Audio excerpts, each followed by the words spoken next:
A continuous stirred tank reactor, or CSTR, is a vessel where reactants are continuously fed in, mixed by an agitator, and products continuously removed. This operational logic relies on establishing what engineers call steady-state conditions. When a reactor reaches steady state, its internal chemical composition, temperature, and pressure remain constant. They do not change over time. This means the composition at any specific point inside the tank is identical to the composition of the stream currently exiting the reactor. Historically, this vessel is the primary choice for liquid phase chemical reactions. Liquid phase synthesis often involves sensitive materials that require total physical uniformity and precise temperature regulation to strictly prevent byproduct formation. Using a continuous flow model, engineers transform localized laboratory experiments into high-volume, uninterrupted production lines. To maintain a stable liquid level, the rate reactants enter must balance the rate products exit. The agitator instantly disperses the feed, ensuring there are no localized areas of high concentration that could destabilize the reaction. For a first-order chemical reaction, the design of the system is governed by this specific mathematical relationship.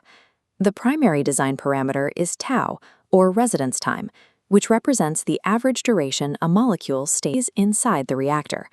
This is calculated by finding the difference between the inlet concentration, Ca0, and the target outlet concentration, Ca. The calculation is then divided by the rate constant, K, a value that scales based on the reactor's internal thermal environment. Solving for residence time determines the exact physical volume required to achieve the target chemical conversion. This relationship provides the mathematical model used to estimate the requirements for transitioning a process from a small-scale laboratory environment to industrial production volumes. The physical vessel serves as the pressure-rated shell that contains the well-mixed reaction zone. Inside, the impeller blades rotate at high speeds to maintain the vigorous, uniform mixing required for steady-state operation. To assist this process, structural components called baffles are mounted to the interior walls.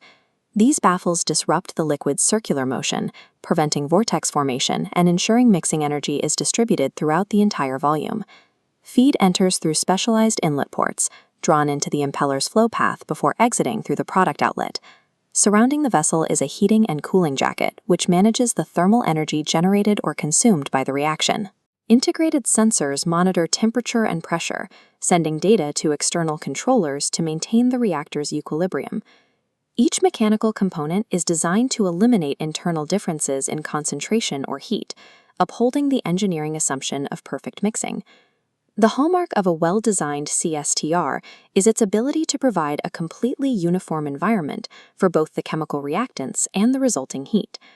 However, because incoming reactants are diluted by the already processed material, a single CSTR produces a lower conversion rate than a batch reactor of the same size. To solve this, engineers link multiple CSTRs in a series, allowing the chemical conversion to increase incrementally with each subsequent tank in the chain. This configuration provides excellent heat removal, making it a reliable choice for managing reactions that release large amounts of energy. When paired with its predictable scaling and continuous flow, the CSTR becomes a practical solution for massive manufacturing runs. While the mixing is uniform, this design introduces a significant kinetic penalty. As raw reactants enter the tank, they are immediately diluted. This concentration drop slows the reaction rate compared to systems where reactants remain concentrated. This is why a CSTR requires a much larger physical volume than a plug flow reactor to reach the same level of chemical conversion. There is also the issue of operational stability. Constant monitoring of flow rates and temperatures is required. Even a small shift in the feed rate can disrupt the steady state and lead to off-spec product. Mechanical issues such as poor impeller design or the development of dead zones where the fluid doesn't move can further degrade the reaction efficiency. The decision to use a CSTR requires a trade-off between thermal safety and a larger, more equipment-heavy footprint. Despite these trade-offs, the CSTR's stability makes it essential for meeting good manufacturing practice, or GMP, standards. In the pharmaceutical sector, it is used as a bioreactor for antibiotic fermentation, where cells require a strictly constant environment to remain productive. It is also used for the continuous synthesis of active pharmaceutical ingredients, where high thermal loads must be carefully managed. The uniform mixing helps control crystallization processes, which are critical for ensuring the purity and shelf life of a medication. Additionally, it is used for high-volume wastewater treatment, allowing facilities to continuously neutralize pH levels before water is recycled. These diverse applications demonstrate how the reactor's design serves the specific needs of modern pharmaceutical manufacturing.